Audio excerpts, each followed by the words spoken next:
mwanzo wako. Kumshukuru Mungu kwa sadaka ndiyo kufungua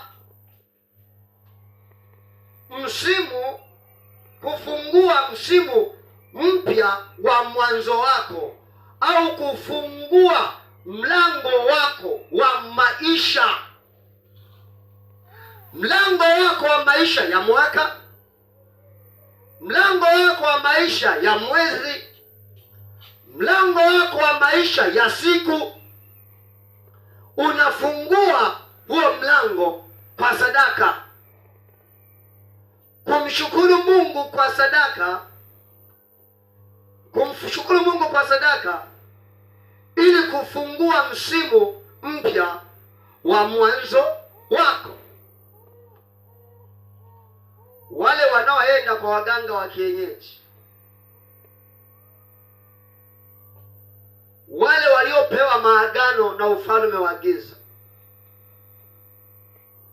mwishoni mwa mwaka unapoisha, wanaenda kutoa sadaka. Maana yake nini? Wanaenda kubusti nguvu zao ili zipate kuwa juu zaidi. Maana yake wanaenda kuteka ili waendelee kuwa watawala tena kwa ajili ya mwaka unaokuja. Maana yake nini? Wanafungua lango lao na kufunga lango lako. Kuna watu wananielewa? Wanafungua lango lao na kufunga lango la kwako.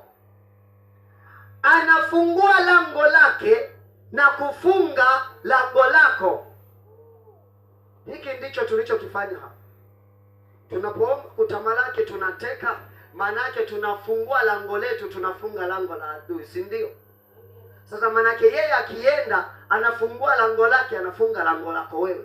Maana yake wewe anakufanya uwe mtumwa wake. Wewe anakufanya uwe mtumwa wake. Tunapoteka nyara, tunawafanya wawe watumwa wetu, na watakuwa watumwa wetu mwaka huu. Watake wasitake, watakuwa watumwa wetu mwaka huu, katika jina la Yesu aliye hai. Haitawezekana anayetumia tunguli ya kushinde kwa vyovyote iwavyo, haitawezekana katika jina la Yesu aliye hai. Haleluya! Tunalifungua lango tunapomshukuru Mungu kwa sadaka. Tunafungua msimu mpya wa maisha yetu. Tunafungua msimu mpya wa maisha yetu, kwa sababu kumshukuru Mungu kwanza ni tendo la imani. Kumshukuru Mungu ni tendo la imani.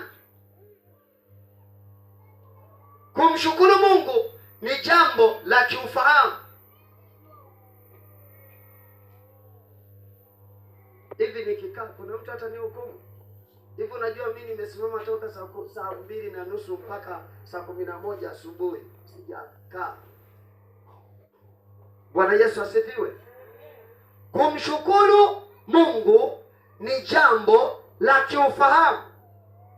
Kumshukuru Mungu ni jambo la kiufahamu na ni jambo la kiimani. Kama hauna ufahamu, hauwezi ukamshukuru. Kama hauna ufahamu huo, hauwezi ukamshukuru ndugu aliyekununulia nguo, ndugu aliyekuletea zawadi, ndugu aliyekufanyia chochote. Kama hauna huo ufahamu, hauwezi ukamfanyia hicho. Lakini unapomshukuru, maana yake unaonyesha kutambua ya kwamba amefanya kwako. Unapoonyesha kutambua ya kwamba amefanya kwako, unafungua mlango wa nafasi nyingine kutenda kwenye maisha yako. Haleluya, haleluya, watu wa Mungu. Unafungua mlango wa kumruhusu afanye jambo jingine. Kumshukuru. Yule mtu walioponywa wale 10, yule Msamaria mmoja akaenda akamwambia Yesu, nimerudi kushukuru, maana nimepona. Maana yake nini? Alipata akili, alipata ufahamu, akarudi kushukuru. Wengine waliponywa, walitakaswa ndio, lakini hawakupata ufahamu. Kwa hiyo tunaposimama kumshukuru ni jambo la kiufahamu. Tunaposimama kumshukuru ni jambo la upendo. Kushukuru ni kuonyesha upendo. Kushukuru ni kuonyesha nini? Upendo. Bwana Yesu asifiwe. Jamani, angalieni watoto. Hizi picha